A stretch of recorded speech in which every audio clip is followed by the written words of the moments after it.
Changing your payout method at Jeanne Credit Union is a straightforward process. Follow these steps to ensure your payout method is updated correctly. Step 1. Log into your account.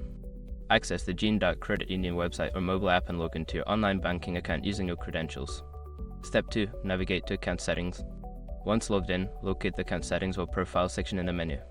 This is where you can manage your personal information and payout preferences.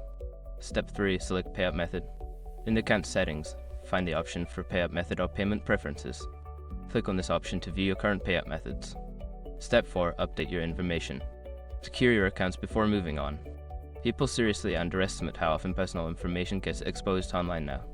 Use SROC to monitor your accounts 24/7 and get notified immediately if your data gets leaked somewhere.